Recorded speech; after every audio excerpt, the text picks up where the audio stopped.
இனி உள்ள நேரம் ஆவியானவர் நம்மோடு இடைபடுகிற நேரம். பிலிப்பியர் 4 அதிகாரம் 4 வசனம்.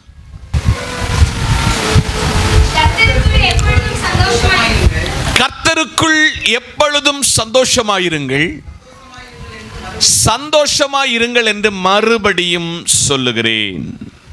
கண்களை மூடுவோம், ஜெபிப்போம். எல்லா நாமத்திலும் உயர்ந்த நாமத்தை உடையவராயிருக்கிற, எல்லாவற்றையும் தம்முடைய ஆளுகையில் வைத்திருக்கிற எங்கள் சர்வ வல்லமையுள்ள நல்ல ஆண்டவரே, வார்த்தை உம்முடையதப்பா. வார்த்தையின் மறைப்பொருளை எங்களுக்கு வெளிப்படுத்தி தாரும். ஜனம் காயப்பட்டவர்களாய், சிலதை இழந்தவர்களாய் இந்த இடத்தில் நிற்கிறார்கள். ஜனத்தோடு பேசும் இயேசுவின் நாமத்தில் பிதாவே, ஆமென். நாம் சந்தோஷமாய் இருக்க வேண்டும். நம்ம வீட்டில் எப்ப எல்லாம் சந்தோஷம் வரும்னா, கணவர் ஒரு சர்ப்ரைஸா ஒரு செயின் வாங்கி கொடுத்தா பெரிய சந்தோஷம். அல்லேலூயா. அதை விட ஒரு பட்டு சேலை எடுத்து கொடுத்தா அதை விட சந்தோஷம். இது ஒரு தற்காலிகமான சந்தோஷம், அது இல்லைன்னு நான் சொல்ல மாட்டேன். பொதுவாக குடும்ப வாழ்க்கையை கவுன்சிலிங் பண்ணக்கூடிய ஒரு வகுப்பு எங்களுக்கு உண்டு. அதிலே எங்களுக்கு படிப்பித்து தந்த அந்த ஆசிரியர் அடிக்கடி சொல்வார், நீங்க ஒரு காலம் திருமணமாவீர்கள், நீங்கள் ஒரு காலம் உங்கள் மனைவியை சந்தோஷப்படுத்த வேண்டும் என்றால், உங்கள் பிள்ளைகளை சந்தோஷப்படுத்த வேண்டும் என்றால், உங்களுடைய இல்லாமையிலையும் நீங்கள் வெளியூர் பிரயாணம் பண்ணி வர சொல்ல, அவங்களுக்கென்று அவர்கள் விரும்புகிற ஸ்நாக்ஸோ உங்களால் இயன்றதை வாங்கி கொடுக்க வேண்டும் என்று எங்களுக்கு படிப்பித்திருக்கிறார்கள். அப்படி ஒரு எதிர்பார்ப்பு நம்முடைய குடும்பத்திலே கணவன் என்ற முறையிலே நமக்கு அதை அபியசித்து படுத்தினால் அந்த குடும்பம் ரொம்ப சந்தோஷமாக இருக்கும், அந்த உறவு இன்னும் வலுப்படும் என்பதை இந்த காலையிலே உங்களுக்கு சொல்லுகிறேன். பிலிப்பியருக்கு அப்போஸ்தலனாகிய பவுலை கொண்டு நிருபத்தை எழுதும் பொழுது தேவனாகிய கர்த்தர் சொல்கிறார், கர்த்தருக்குள் எப்பொழுதும் சந்தோஷமாயிருக்க வேண்டும். அந்த வசனத்தை மறுபடியும் உங்களுக்கு அழுத்தி சொல்கிறேன். ஒருவேளை நீங்கள் மனப்பாடம் செய்யலாம், மனனம் செய்திருக்கலாம். இந்த வசனம் நமக்கு சொல்கிறது, கர்த்தருக்குள் எப்பொழுதும் சந்தோஷமாயிருக்க வேண்டும். ஒரு மனிதனுடைய வாழ்வு ஏற்றம் இரக்கம் உள்ள வாழ்வு, மேடுகளும் பள்ளங்களும் நிறைந்த வாழ்வு. இந்த சந்தோஷத்தில் நன்மை வர சொல்ல, உயர்வு வர சொல்ல, மேன்மை வர சொல்ல, ஆசீர்வாதம் வர சொல்ல, சந்தோஷமாய் இருப்பது என்பது ரொம்ப எளிது. ஆனால் எப்பொழுதும் துக்கம் வரும் பொழுதும், நெருக்கம் வரும் பொழுதும், கண்ணீர் வரும் பொழுதும், வியாகுலம் வரும் பொழுதும் அங்க நம்முடைய சந்தோஷம் குறையும், நம்முடைய முக பாவனைகள் மாறும். ஆனால் வேதம் சொல்லுகிறது, கர்த்தருக்குள் எப்பொழுதும் சந்தோஷமாயிருங்கள். மறுபடியும் அந்த சந்தோஷம் என்ற வார்த்தை வருது, சந்தோஷமாயிருங்கள் என்று மறுபடியும் சொல்லுகிறேன். ஆண்டை முடிக்க போகிறோம். இனி நம்ம மத்தியில் இருக்கிறது இனி ஒரு மாசம் தான். இந்த 2020 நாளுக்கு நம்ம குட் பை டாடா சொல்லக்கூடிய ஒரு கடைசி எண்டுக்குள்ள வந்து நிற்கிறோம். இந்த ஆண்டிலே கர்த்தர் நம்மிடத்தில் ஒரு கேள்வி முன்வைக்கிறார். மகனே, மகளே, இந்த 11 மாசத்துல நீ எந்த அளவு கர்த்தருக்குள்ள சந்தோஷமாய் இருந்தாய் என்பதை உன் மனசாட்சி கிட்ட கேட்டா நம்ம சொல்லுவோம், இந்த ஆண்டுல ஏன் இப்படிப்பட்ட ஒரு ஆண்டை தந்தார் என்ற துக்கத்தை நாம் முன்வைப்போம். ஆனால் வேதம் நேர் எதிர்மறையாய் சொல்கிறது, நீங்கள் கர்த்தருக்குள் எந்த சூழ்நிலைகளிலும் சந்தோஷமாய் இருக்க வேண்டும் என்றும் மறுபடியும் சந்தோஷமாய் இருக்க வேண்டும் என்று கர்த்தர் உரைக்கிறார். பக்கத்தில் ஒரு சிரிச்ச முகத்தோடு கையை கொடுத்து நம்ம சந்தோஷமா இருக்கணும்னு சொல்லுங்க பார்ப்போம். அல்லேலூயா. இந்த நல்ல காலையிலே சபையோடு விசுவாச குடும்பங்களோடு பரிசுத்த ஆவியானவர் சொல்லுகிறார், நீங்க இந்த சிரிச்ச முகத்தை கேட்டா இன்னும் கொஞ்சம் எஃபெக்டிவா அவங்ககிட்ட என்ன செய்யலாம், பேசலாம். கர்த்தருக்குள் எப்பொழுதும் சந்தோஷமாயிருங்கள், சந்தோஷமாயிருங்கள் என்று மறுபடியும் சொல்லுகிறேன். இந்த வார்த்தையை ஏற்றெடுத்தீங்கன்னா இன்னைக்கு முதல் நீங்க எல்லா சூழ்நிலையிலும் கர்த்தருக்குள் நீங்கள் சந்தோஷமாயிருங்கள். 1 தெசலோனிக்கேரின் புத்தகம் 5ஆம் அதிகாரம் 16ஆம் வசனம், எப்பொழுதும் சந்தோஷமாயிருங்கள், எப்பொழுதும் சந்தோஷமாயிருங்கள். ஒருவேளை நீங்க என்கிட்ட கேட்பீங்க, அதெல்லாம் சாத்தியம் இல்லை பாஸ்டர், எப்பொழுதும் என்னதான் இருக்க முடியாது, சந்தோஷமா இருக்க முடியாது. ஆனால் வேதம் சொல்லுகிறது நீங்கள் எல்லா சூழ்நிலைகளிலும் என்ன செய்யணும், சந்தோஷமா இருக்க வேண்டும். இயேசு பல இடத்துல துக்கமா இருந்தவன, எல்லாம் இழந்தவன, எல்லாம் கைவிடப்பட்டவன சென்று அவனை சந்தோஷப்படுத்தி இருக்கிறார். லாசருடைய குடும்பத்தை நேசித்தவர், லாசருடைய குடும்பத்தோடு ரொம்ப அழிக்கப்பட்டவர்.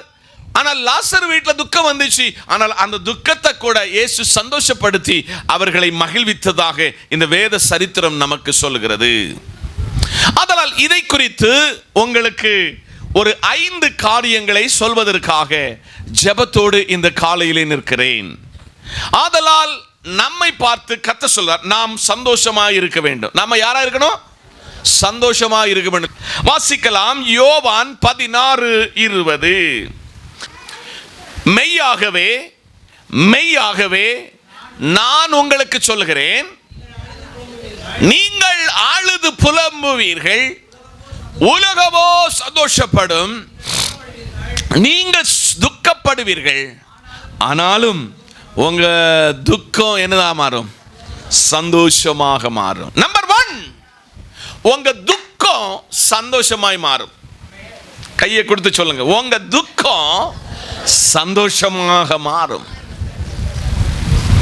யோவான் என்கிற தேவ பக்தன் இயேசுவை முழு மனிதனாக முழு தெய்வமாக வர்ணித்து ஆழமான சத்தியத்தை, வார்த்தையை ரொம்ப மென்ஷன் பண்ணி இந்த வார்த்தையை கற்றுக் கொடுக்கும் பொழுது அந்த 16ஆம் அதிகாரத்தில் ஒரு மெரிட்ட ஆண்டவர் சமூகத்திலிருந்து எடுத்து நமக்கு தருகிறார். மெய்யாகவே மெய்யாகவே நான் உங்களுக்கு சொல்கிறேன், நீங்கள் அழுது புலம்புவீர்கள்.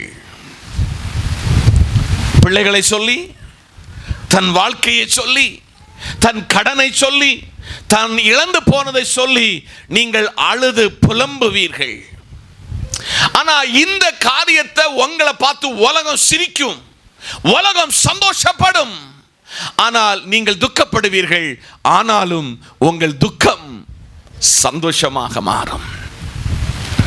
எந்த இடத்துல, எந்த சூழ்நிலையில துக்கத்தோடு இந்த ஆராதனையில வந்திருக்கிறீங்களோ, பரிசுத்த தேவனாகிய கர்த்தர் இந்த காலையில சபையை பார்த்து சொல்லுகிறார், உலகம் இந்த நல்ல நாளிலே உங்களை பார்த்து சந்தோஷப்படுத்த சொல்ல, நீங்கள் அழுது புலம்ப சொல்ல, நீங்கள் அழுது கவலைப்பட சொல்ல, உங்களை பார்த்து தேவன் சொல்லுகிறார், உங்கள் துக்கத்தை நான் சந்தோஷமாக மாற்றுவேன். இன்னைக்கு காலையில எல்லா இடத்திலும் துக்கத்தோடு அழுகையோடு இந்த 11 மாதத்தை கடத்தி விட்டீர்கள் என்று சொன்னால், இந்த 11ஆம் மாதத்தின் கடைசி நாளிலே நின்று பரிசுத்த தேவனாகிய கர்த்தர் சொல்கிறார், உங்க துக்கத்தை சந்தோஷப்படுத்துகிற ஒரு தேவன், ஒரு அல்மைட்டி உள்ள தேவன் உங்களை பார்த்து சொல்றாரு, உன் துக்கத்தை சந்தோஷமாக மாற்றுவேன், உன் துக்கத்துக்கு இன்னைக்கு ஒரு பரிகாரத்தை கொண்டு வருவேன், நீ சந்தோஷமாய் இருப்பாய், நீ மகிழ்ச்சியாயிருப்பாய், நீ ஆனந்த களிப்பாய் இருப்பாய் என்று ஆவியானவர் சொல்லுகிறார். நம்ம சம்பாதித்த பணத்தை விட, நம்முடைய உறவுகளை விட நம்மை சந்தோஷப்படுத்தி நம்ம துக்கத்தை எடுத்தெறிகிற ஒரு ஆண்டவர் இன்னைக்கு காலையில் இந்த இடத்துல வந்திருக்கிறார். 21, 22, 23, 24 வசனத்தை அப்படி தொடர்ந்து வாசித்து பாருங்க பார்ப்போம். வாசிக்க பார்ப்போம். 21, ஸ்திரீயானவளுக்கு வந்திருக்கும் பொழுது அவள் துக்கமடைகிறாள், பிள்ளை பெற்றவுடனே ஒரு மனுஷன் உலகத்தில் பிறந்தான் என்கிற சந்தோஷத்தினால அப்புறம் உபத்திரவத்தை நினையாள். சகோதரிமாரே,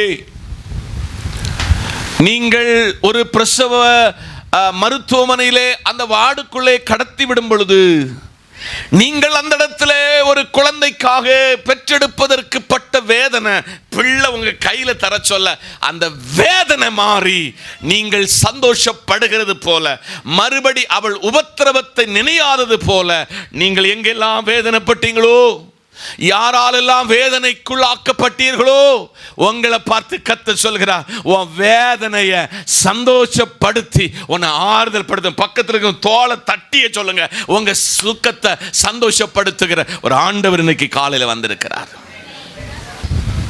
16:22 அதுபோல நீங்களும் இப்பொழுது துக்கம் அடைவீர்கள். கவனிங்க, இப்பொழுது நீங்கள் என்ன செய்வீங்க? துக்கம் அடைவீர்கள். நான் மறுபடியும் உங்களை காண்பேன், அப்பொழுது உங்கள் இருதயம் சந்தோஷப்படும். ஒருவேளை இன்னைக்கு துக்கத்தோடு போனீங்கன்னா, மறுபடி உங்களை பார்த்து வேதம் சொல்கிறது, நீங்க மறுபடி என்னதாவீங்க? ரிஜாய்ஸ். நீங்க சந்தோஷம் அடைவீர்கள். உங்கள் சந்தோஷம் ஒருவனும் உங்களுக்கு நிறைஞ்ச மாட்டான், எடுத்துக்கொள்ள மாட்டான்.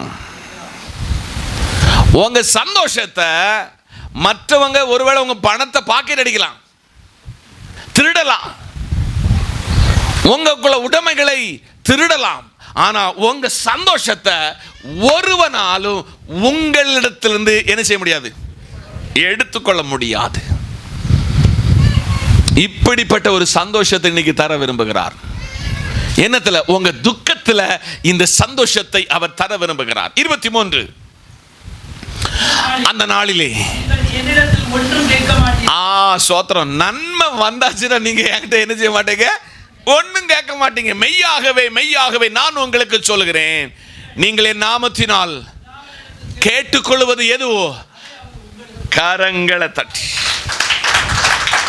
நீ சந்தோஷமா உன் லைஃப கண்ட்ரோல் பண்ணிட்டீங்கன்னா, நீ எதை கேட்டாலும் நான் அதை தருவேன். நீ துக்கமுகமாய் அழுது கேட்கிறத நான் விரும்பல.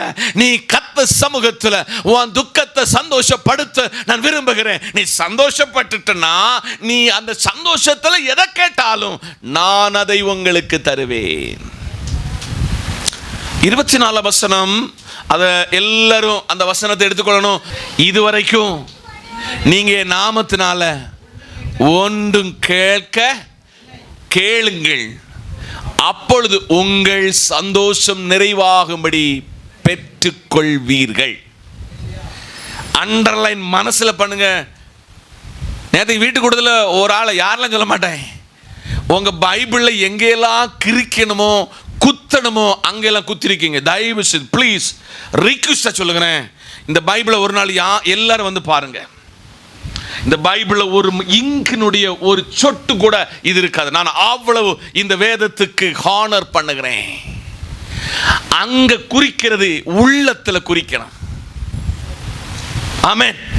சில நேரத்தில் நீங்க சொன்னா ஆச்சரியப்படுவீங்க, ஒரு வசனம் லெஃப்டா ரைட்டா அந்த வரைக்கு அங்கிட்டா இங்கிட்டா இருக்கிறதுங்கிறத ரொம்ப மைனூட்டா எடுக்கிறதுக்கு கர்த்தர் கிருபை செய்திருக்கிறார். இன்னைக்கு பைபிள் ஆராதனை முடிஞ்சவனு பாருங்க, இந்த பைபிளை கொண்டு போங்க. நான் எத்தனை பைபிளை நான் கையில் வச்சிருக்கிறேன். ஒரு பைபிளில் இதில் கருத்தையுங்கோ வெள்ளையுங்கோ எந்த பச்சையுங்கோ இதில் என்ன செய்யாது? இருக்கவே இருக்காதியா. நான் அவ்வளவாய் இதை நான் நேசிக்கிறேன். இந்த வசனம் என்ன படிப்பிச்ச சிலதை நான் அப்படியே தத்துருவமாய் அதை நான் அனுபவித்திருக்கிறேன். இதுவரையும் நீங்கள் என் நாமத்தினால் ஒன்றும் கேட்கவில்லை, கேளுங்கள், அப்பொழுது உங்கள் சந்தோஷம் நிறைவாகும்படி பெற்றுக்கொள்வீர்கள். சந்தோஷம் இல்லாம வந்திருக்கிறீங்களா? ஆராதனைக்கு போனல என்னதை நான் பெற்றுக்கொண்டேன்னு சொல்லி சடங்காச்சாரமா இருக்கிறீங்களா? இன்னைக்கு காலையில பூவோடு சேருகிற நாறு மணக்கும். அல்லேலூயா. விசுவாசம் இல்லாதவங்க கூட போனீங்கன்னா உங்க விசுவாசத்தை கெடுத்துருவான். சந்தோஷம் இல்லாதவன் இடத்துல போனீங்கன்னா உங்க சந்தோஷம் போச்சு. ஒன்று, துக்கத்தை சந்தோஷமாக மாற்றுகிறவரை பிடித்துக் கொள்ளுங்கள். அந்த கடைசி வசனம், அப்பொழுது உங்கள் சந்தோஷம் நிறைவாகும்படி பெற்றுக்கொள்வீர்கள். வேணுமா வேண்டாமா? சந்தோஷம் வேணுமா வேண்டாமா? இது செங்கோட்டையில் உள்ள ஒரு சூப்பர் மார்க்கெட்டில் கிடைக்காது, தென்காசியில் உள்ள சூப்பர் மார்க்கெட்டில் இருக்காது, எந்த ஹைபர் மார்க்கெட்டிலும் இருக்காது. இது தருகிற ஒரே இடம் தேவனாகிய கர்த்தர். கரங்களை தட்டி இந்த வசனத்தை கனெக்ட் பண்ண சொல்ல எனக்கு ஒரு வசனத்தை ஆண்டவர் நல்லா தந்தாரு. அது பழைய ஏற்பாட்டில் எரேமியா 31:13, எரேமியா 31:13. அப்பொழுது கன்னிகை, நல்ல கவனிக்கணும் பிள்ளைகள், எல்லாம் கவனி. யாரெல்லாம் சந்தோஷப்படுவாங்க? அப்பொழுது கன்னிகைகளும், தம்பிமாரே கவனி, வாலிபர்களும், ஐயாமாரே நரைச்ச முடியல இருக்கிறவங்க உங்களை பார்த்து சொல்ல, முதியவர்களும் ஆனந்த களிப்பாக மகிழுவார்கள். எல்லாரும் அங்க பாயிண்ட் இப்போ இங்க நிறுத்துங்க. எல்லாரும் என்ன பாருங்க, கன்னிகைகள், வாலிபர்கள், முதியோர்கள் என்ன செய்வாங்க? இப்போ இந்த பெரிய வயசானவங்களுக்கு பெரிய சந்தோஷமாகும். ஏன்னா வசனத்தை அப்படியே உள்வாங்குவாங்க, வசனத்தை உள்வாங்குவாங்க. இந்த காலையிலே கன்னிகைகள், வாலிபர்கள், முதியோர்கள் ஆனந்த களிப்பாய் மகிழ்வார்கள். இன்னைக்கு ஒரு கொஸ்டின் உங்ககிட்ட, அப்படி அந்த சந்தோஷம் இருக்கா?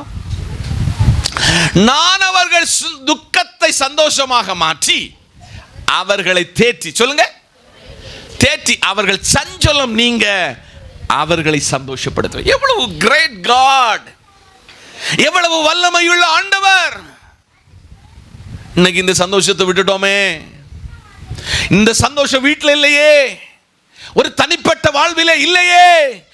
ஏன் நாம் இப்படி மாற்றப்பட்டோம் என்று கர்த்தர் நம்மளை பார்த்து சொல்றாரு, நான் உனக்கு வச்சிருக்கப்பா, ஆனா நீ அதை சுதந்தரிக்கவில்லை. எனக்கு அன்பான தேவ பிள்ளைகளே, இங்கிலாந்தில் நடந்த ஒரு சம்பவத்தை உங்களுக்கு சொல்ல போறேன். இங்கிலாந்தில் ஒரு மனுஷன், பெரிய பணக்காரன், பயங்கர சொத்தினுடைய உடைமை, ஆனா பிள்ளைகள் இல்லை. அந்த வீட்டில் ஒரு அம்மா வேலைக்கு போவாங்க. அந்த அம்மா வீட்டில் அந்த பெரிய ஐஸ்வர்யவானுடைய வீட்டில் வேலைக்கு ஒருவர் போவார். ஒரு அம்மா போனாங்க, ஒழுங்க போவாங்க, அந்த ஐயாவுக்கு செய்ய வேண்டிய சகல பணிவிடைகளையும் செய்வாங்க. ஒரு நாள் 2 பேருமே வயது சென்று மரித்து விட்டார்கள். பின் அந்த சொத்தை அனுபவிக்கு வேற யாரும் இல்லை. அப்போ அரசாங்கம் ஒரு தீர்மானம் எடுத்துச்சு, இந்த பொருள் எல்லாம் ஏலம் செய்து விட்டுருவோம். அப்போ வீட்டில் உள்ள உயர்ந்த பொருளை ஏலம் பிடிக்கிறதுக்கு ஆட்கள் வந்து நிற்கிறாங்க. எல்லாரும் அந்த ஏலத்துக்கு முன்ன வந்து எல்லாத்தையும் ஏலம் வாங்கியாச்சு. கடைசியில் ஏலத்துக்கு அந்த ஐயாவனுடைய அம்மாவனுடைய போட்டோ, ஃப்ரேம் செய்த போட்டோ,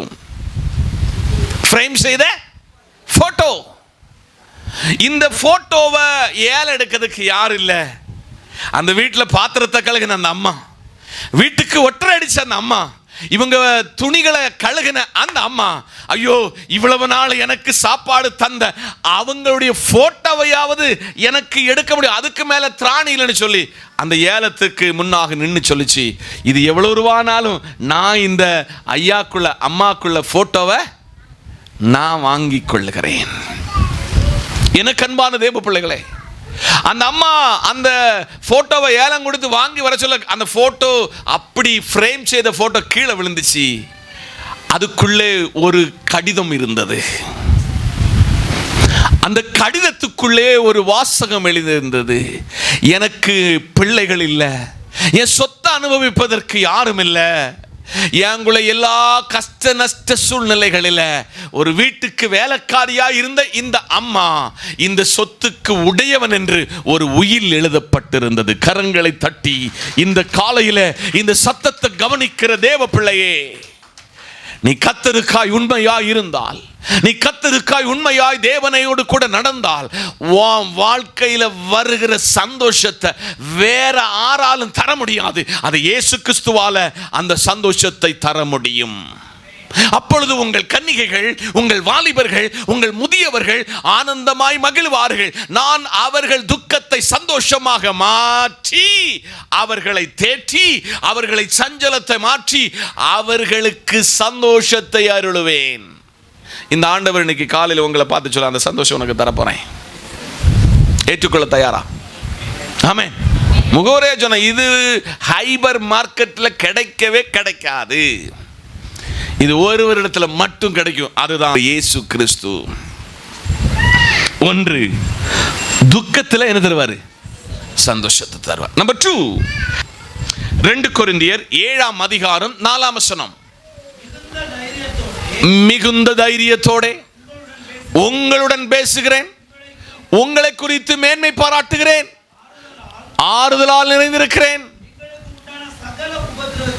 பரிபூர்ண சந்தோஷமாயிருக்கிறேன். கரங்களை தட்டி உபத்திரவத்தில் சந்தோஷமா இருக்கணும். சொல்லுங்க, பக்கத்தில் கையை பிடிச்சு. உபத்திரவத்தில். என்னது? உபத்திரவத்தில்.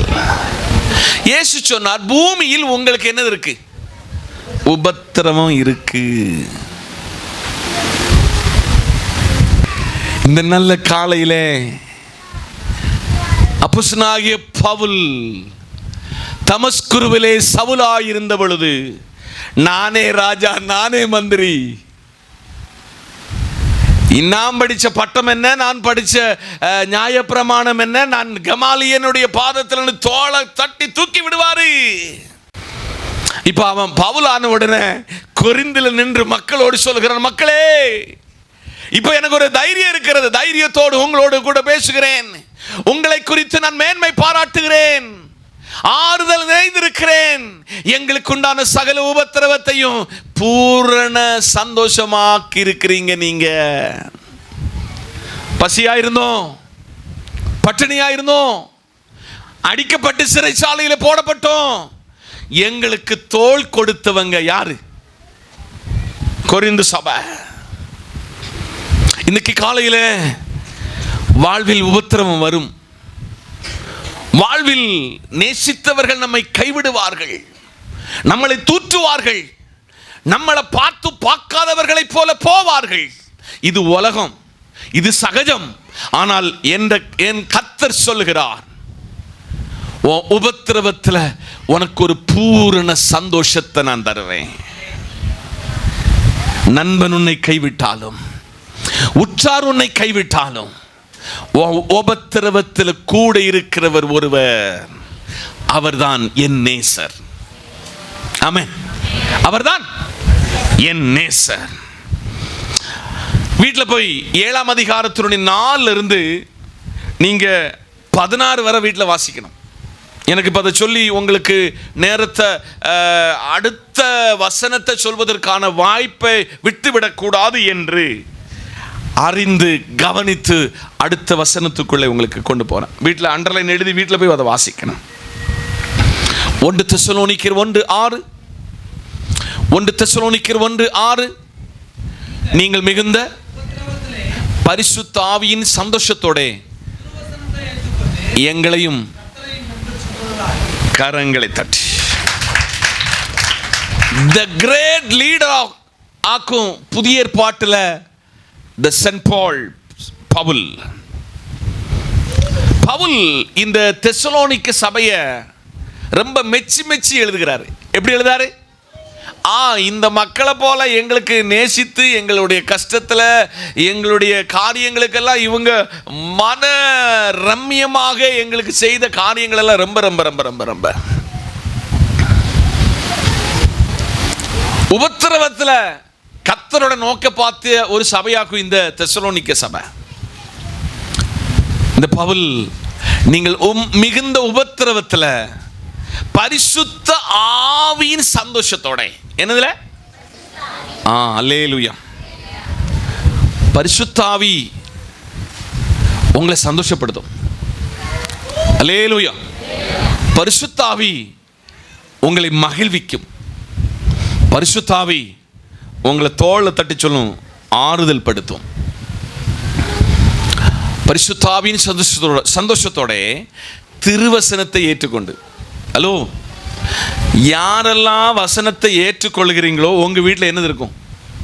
சந்தோஷம் இருக்கும். இன்னைக்கு காலையில் மனசாட்சிக்கிட்ட கேட்குறேன், உங்ககிட்ட நம்ம வீட்டில் குடும்ப ஜெபம் இருக்கா?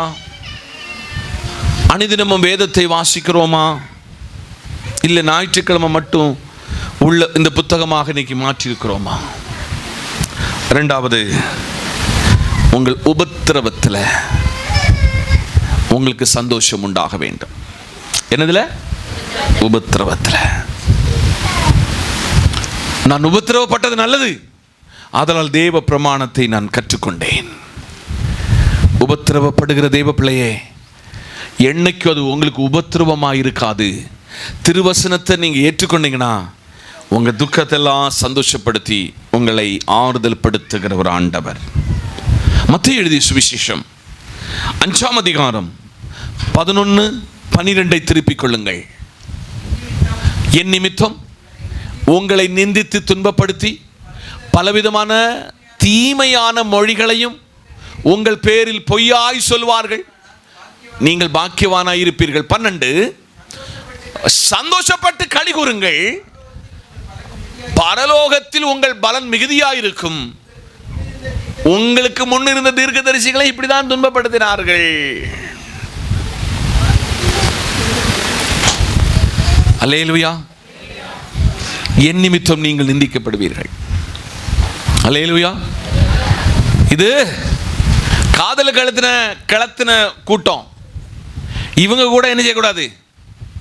இது வெள்ளை சட்டை, வெள்ளை வேட்டி, வெள்ளை சாரி உடுக்கிற கூட்டம். இவங்க கூட சேரக்கூடாது. ஊர் ஒதுக்கி வைக்கும், உறவுகள் உங்களை ஒதுக்கி வைக்கும். என் நிமித்தம் உங்களை நிந்தித்து துன்பப்படுத்துவார்கள், பலவிதமான தீய மொழிகளை உங்கள் பேரில், அது அல்லேலியா கூட்டம்னு சொல்லுவாங்க, பொய்யாய் சொல்வார்கள். ஆனால் கர்த்தர் சொல்ல, நீங்க தான் ஏன் பாக்கியவான். கையப்படி சொல்லுங்க, நீங்க தான் பாக்கியவான்கள். 12ஆம் வசனம் வாசிக்க. 12 என்னப்பட்டு? சந்தோஷப்பட்டு. சொல்லுங்க, ஐயோ எங்களை இவங்க ஏற்றுக்கொள்ளாட்டையும் ஏங்குள்ள இருக்கிறவர் பெரியவர். சந்தோஷப்பட்டு களி கூறுங்கள். நல்ல புரியும். பரலோகத்தில் உங்களுக்கு பலன் வேணும்னா, ரிவார்டு வேணும்னா, இந்த பூமியில் இருக்கிற காலம் வரை என்ன செய்யணும்? சண்டையெல்லாம் மாற்றி வச்சிருங்க.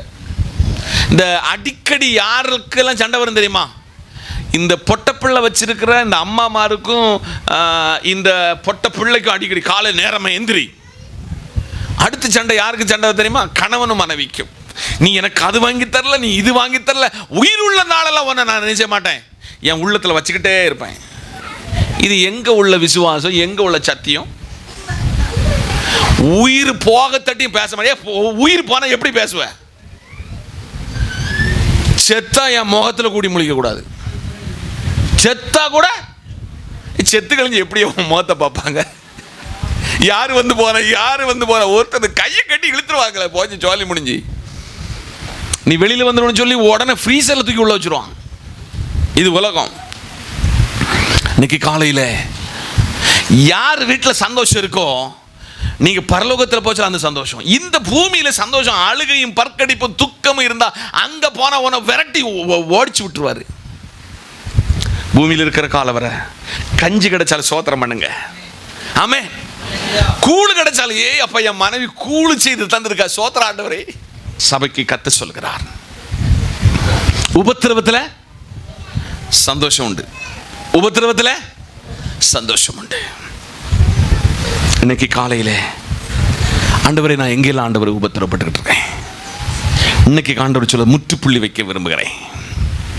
உபத்திரவத்துக்கு இன்னைக்கு என்னது? டுடே, இன்னைக்கு முற்றுப்புள்ளி, ஃபுல் ஸ்டாப் வைக்க விரும்புகிறேன். ஆனா நீ என்ன செய்யணும்? சந்தோஷமா இருக்கணும். அல்லேலூயா. சில வீட்டுக்கெல்லாம் போவேன், கணவனும் மனைவிக்குள்ள சண்டை உங்க முகத்துல தெரியும். எங்க தெரியும்? உங்களுக்கு தெரியும். இப்பதான் சண்டை போட்டு பாஸ்டருக்கு வேண்டி உங்களை சிரிச்சு காட்டுவேன், ஆனா பாஸ்டருக்கு தெரியும். ஒருவேளை எனக்கே இப்படிப்பட்ட விஷயத்தை கர்த்தர் வெளிப்படுத்துறாருன்னா, கர்த்தர் எவ்வளவு பெரிய வெளிப்பாடுள்ள தேவன் என்பதை மறந்து விடாதீர்கள். 3 2 கொரிந்தியர் 12:9. 2 கொரிந்தியர் 12:9. அதற்கு அவர், என் கிருபை உனக்கு போதும், பலவீனத்தில் என் பலன் பூரணமாய் விளங்கும் என்றார். ஆகையால் கிறிஸ்துவின் வல்லமை என்மேல் தங்கும்படி என் பலவீனத்தை குறித்து நான் மிகவும் சந்தோஷமாய் மேன்மை பாராட்டுகிறேன். பவுல் ஒரு இடத்துல சொல்றாரு, எனக்கு ஒரு முள் இருக்குன்னு சொல்லியிருக்கிறாரு. என்னது? எனக்கு ஒரு முள்ளு. ராஜன் பாஸ்டுக்கு ஒரு அடிக்கடி சில நேரத்தில் ஒரு சின்ன முள்ளு தரட்டுற ராஜன் பாஸ்டர் உங்களோட எல்லாம் பெரிய ஆளாயிருவார். திருப்பி உங்களை பார்த்து சொல்லுது, அடிக்கடி சில நேரத்தில் ஒரு கொட்டு கிடைக்கும் தெரியுமா? நமக்கு சின்ன கொட்டு கிடைக்கும். இந்த கொட்டு ஏன் தரானே? ஒழுங்கா இருக்குக்கா மகளே, நீ நல்லா கரெக்டா இருக்கல, இல்ல உன்னை நான் பிடிக்க வேண்டிய இடத்துல பிடிப்பேன். அல்லேலூயா. இந்த காலையிலே என்னை ரொம்பவும் புதிய ஏற்பாட்டில் கவருகிற ஒரு மனுஷனாக்கும் இந்த பவுல். அதற்கு அவர், என் கிருபை உனக்கு போதும், பலவீனத்தில் என் பலன் பூரணமாய் விளங்கும். எங்கெல்லாம் பலவீனப்படுகிறீங்களோ, எங்கெல்லாம் சோர்ந்து போகிறீங்களோ, உங்க மண்டையில் இந்த வசனத்தை பிடிச்சுக்கணும். பலவீனத்தில் என் பலன் உனக்கு பூரணமாய் விளங்கும் என்றார். ஆகையால் கிறிஸ்துவின் வல்லமை, பாருங்க, கிறிஸ்துவின் என் மேல் தங்கும்படிக்கு, இந்த வசனத்தை பிடிச்சுக்கணும். கிறிஸ்துவினுடைய வல்லமை எப்பொழுது எல்லாருக்கிட்டையும் இருக்கணும். இந்த வல்லமை நல்லா பார்த்துக்கணும். நம்ம வீட்டில் ஒரு காலத்தில் இந்த எமர்ஜென்சி பல்புன்னு ஒரு லைட்டுன்னு ஒரு லைட் இருக்கும். இந்த லைட்டுக்குள்ளது என்ன ஒரு எனர்ஜினா, கரண்ட் இருக்கிற நேரத்தில் தன்னுடைய பேட்டரிக்கு தேவையான கரண்ட் என்ன செய்யும்? கரண்ட் போன அடுத்த நிமிஷத்தில் என்னதாகும்? அது கரண்ட் சார்ஜ் ஆகி லைட்டு கொடுக்கும். இது போல நீங்கள் ஒவ்வொருவரும் அனுதின வாழ்வில் யாரோட சார்ஜ் பண்ணணும்? ஏசப்பாவோட சார்ஜ் பண்ணிக்கிட்டு இருக்கணும்.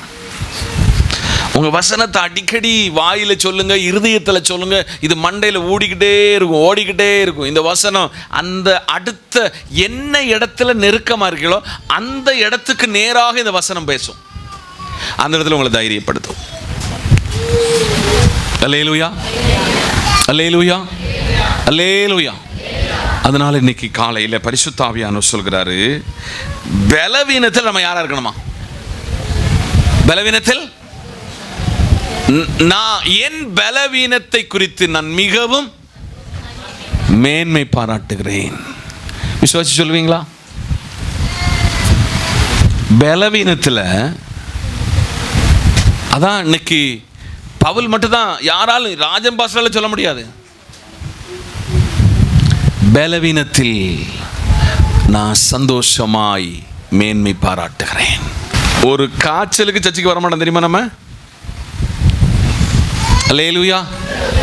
ஆனால் எந்த சூழ்நிலையிலையும் உங்களை தோள் தட்டி எழுப்புகிற இடமாக்கு இந்த இடம். நீங்கள் வர்றத மாதிரி அல்ல இங்கிருந்து நீங்கள் போகிறது. நீங்கள் ஒரு புது மனுஷனாக போவீங்க. அதனால் ஆராதனை விட்டு விடாதீங்க. ஆராதனை தேவனோடு செலவிடுகிற நேரம். அதனால் பலவீனத்தில் என்ன செய்யணும்? பலவீனங்களை குறித்து நான் மிகவும் சந்தோஷமாய் மேன்மை பாராட்டுகிறேன். இது பவுல் இந்த கொரிந்து சபையை படிப்பிக்கிறார்.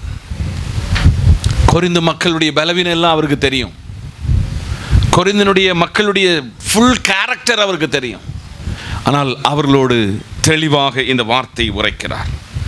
யாக்கோபினுடைய நிருபம் அடிக்கடி இந்த வருஷத்தில் நான் ரொம்ப எடுத்து சொன்ன ஒரு வசனமாக இப்போ வரப்போகுது. யாக்கோபு 1:2-3 வசனம். என் சகோதரரே,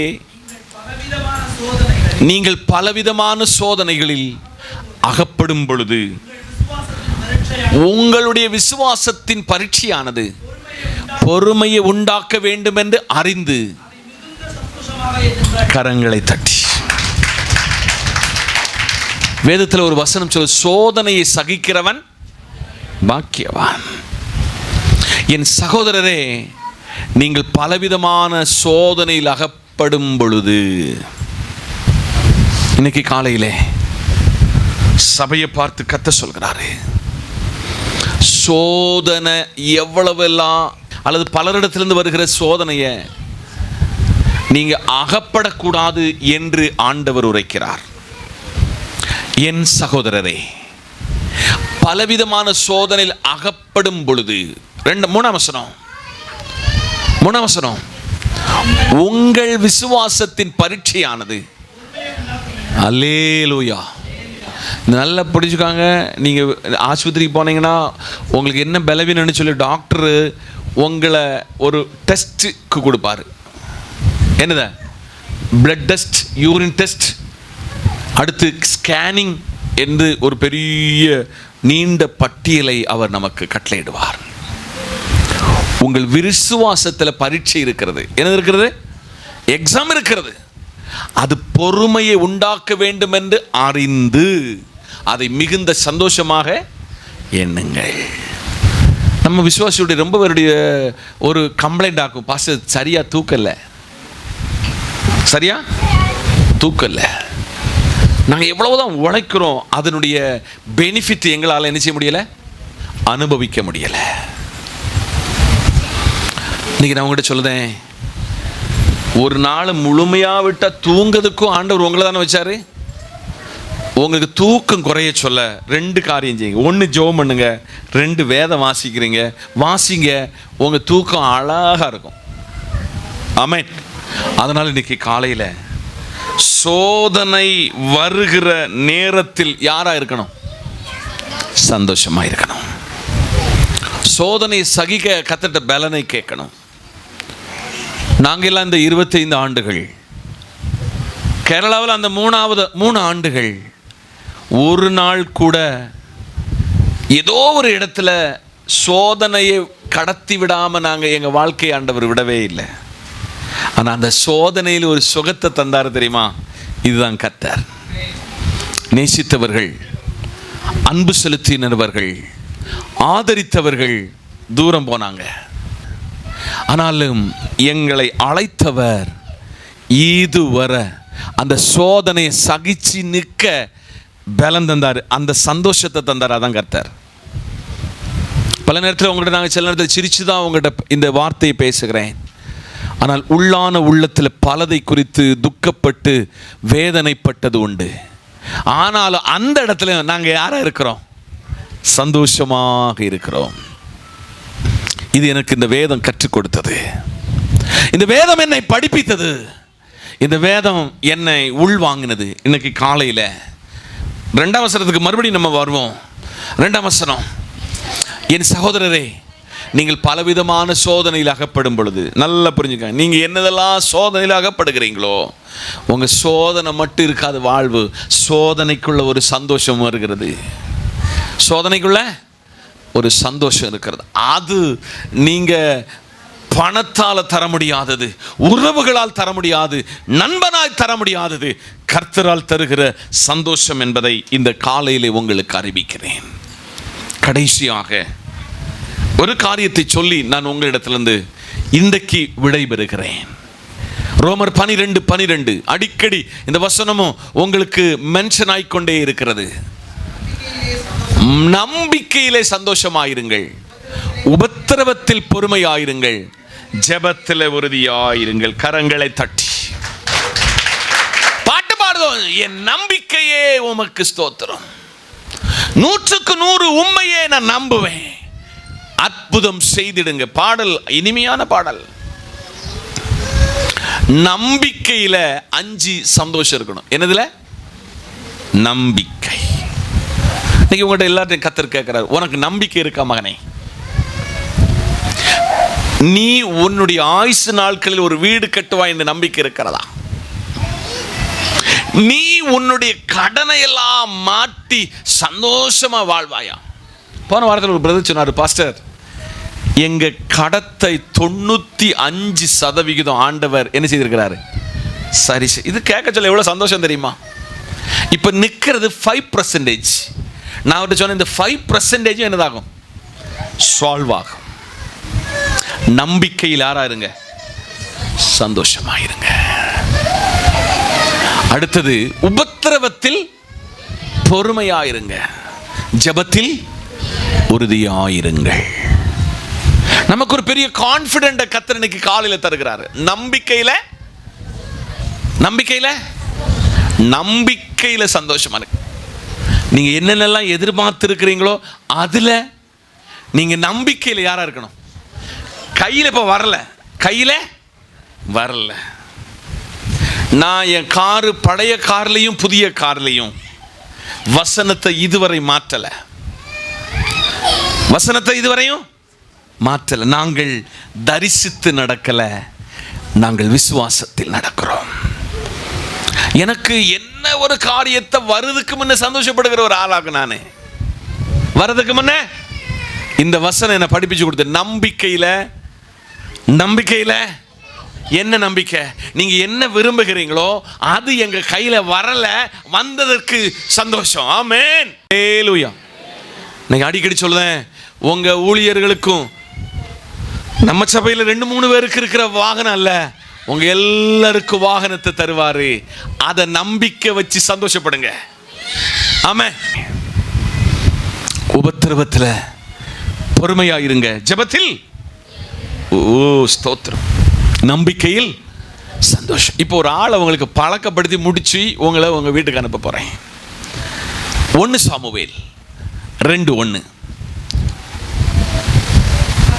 அப்பொழுது அண்ணா ஜெபம் பண்ணி, எல்லாரும் கவனிக்கும், இப்போ என் இருதயம் யாருக்குள்ள சந்தோஷப்படுகிறது? என் கொம்பு கர்த்தருக்குள் உயர்ந்திருக்கிறது, என் பகைஞரின் மேல் திறந்திருக்கிறது, சந்தோஷப்படுகிறேன். இன்னைக்கு எல்லாரும் இந்த வசனத்தை பிடிச்சிட்டு அவங்க வீட்டுக்கு போகணும். அப்பொழுது அன்னாள் ஜெபம் பண்ணி, என் இருதயம் கர்த்தருக்குள் களி கூர்ந்திருக்கிறது. இன்னைக்கு வர என்னென்ன ஜெபம் பண்ணி கிடைக்கலையோ, இன்னைக்கு பொடி தட்டி எழுப்பி இன்னைக்கு நான் அந்த ஜெபத்துக்கு மறுபடி ஜெபம் பண்ண போறேன். ஹலோ, நான் மறுபடி அந்த பிரேயரை ரீஸ்டார்ட் பண்ண போகிறேன். விசுவாசத்தை இன்னைக்கு விட, நேற்றுக்கு இருந்ததை விட பூரணமாய் விசுவாசிக்க போகிறேன்.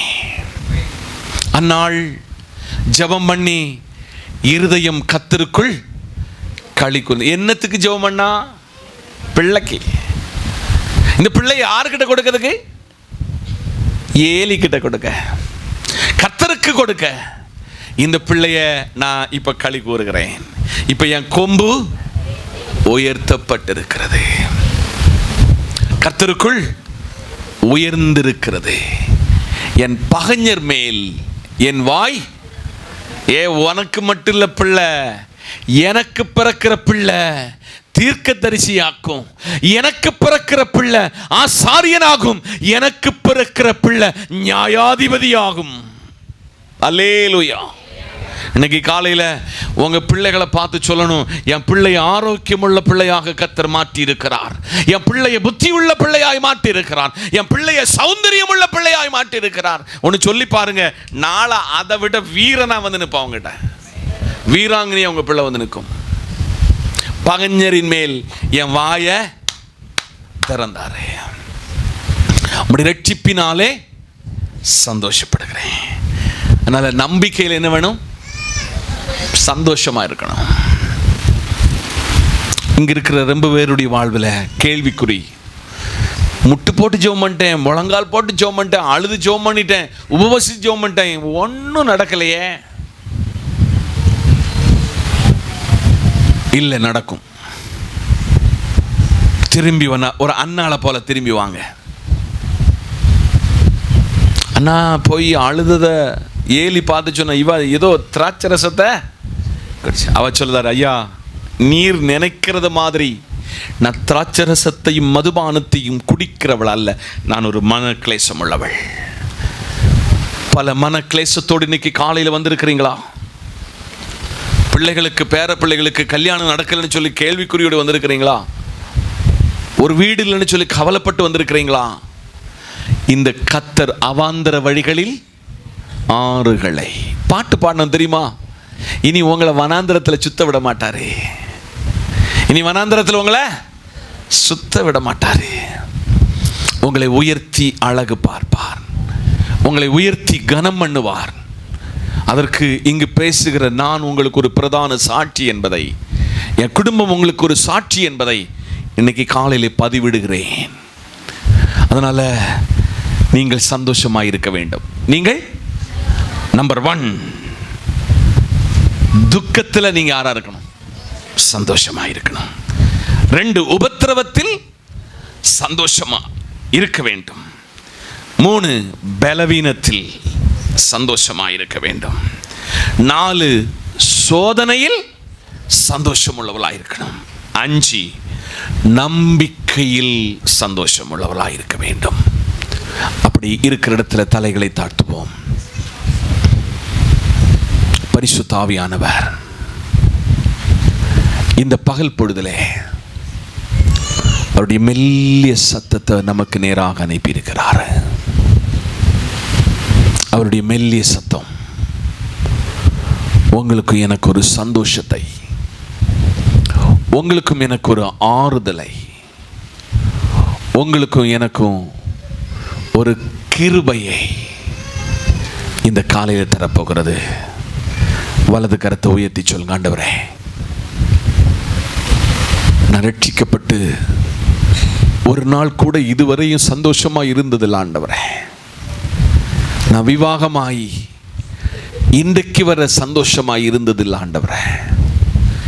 இந்த தேவாலயத்துக்கு வந்து இதுவரையும் நான் சந்தோஷமா இருந்ததில்லைன்னு சொல்லுதவங்க உங்களை பார்த்து வேதத்தின் மறைப்பொருளை வைத்து ஆழமாக விரிவாக உங்களுடைய முகத்தோடு முகமாக கர்த்தர் பேசி இருக்கிறார்.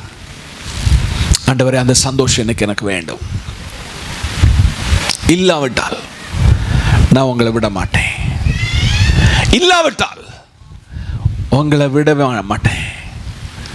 பாடலை பாட விட மாட்டேன், விட மாட்டேன் என்று சொல்லி கர்த்தர் பாதத்தில் நோக்கி பாருங்க. நிச்சயம் உன் நம்பிக்கை வீண் போகாது. உன்னை சந்தோஷமாக மாற்றுவேன், உன்னை சந்தோஷமாக மாற்றுவேன். அந்த முகாந்திரத்தை 5 காரியத்தை உனக்கு நான் விளம்பி தந்திருக்கிறேன். அதை ஏற்றுக்கொண்டு நீ போனா, அதை ஏற்றெடுத்து போனா, இன்னைக்கு அதனுடைய பிரதிபலனை நீ அடைவாய். சர்வ வல்லமையுள்ள நல்ல ஆண்டவரே, இந்த நல்ல காலையிலே உங்கள் சத்திய வார்த்தையை எங்களுக்கு அனுப்பியிருக்கிறீர். தொடர்ந்து எங்களை பலப்படுத்தும், சிலுவைக்குள் மறைத்துக் கொள்ளும். இயேசுவின் நாமத்தில் பிதாவே, ஆமேன். நம்முடைய கர்த்தர் மீட்பெருமாயிருக்கிற இயேசு கிறிஸ்துவின் கிருபை, பிதாவின் அன்பு, பரிசுத்த ஆவியின் ஐக்கியமும் நாம் அனைவரோடும், நாம் கேட்டுக்கொண்ட தேவ வார்த்தையோடும் சகல பரிசுத்தவான்களோடும் தேவ கிருபை என்னும் நிலைத்திருப்பதாக. ஆமேன். என் ஆத்துமாவே என் முழுவலுமே பரிசுத்த நாமத்தை ஸ்தோத்திரி. ஆத்துமாவை கர்த்தரை ஸ்தோத்திரி. கர்த்தர் செய்த சகல உபகாரங்களை மறவாதே. ஆமேன். நமக்கு சேர்ந்த கர்த்தருக்கு நன்றி சொல்ல. அல்லேலூயா.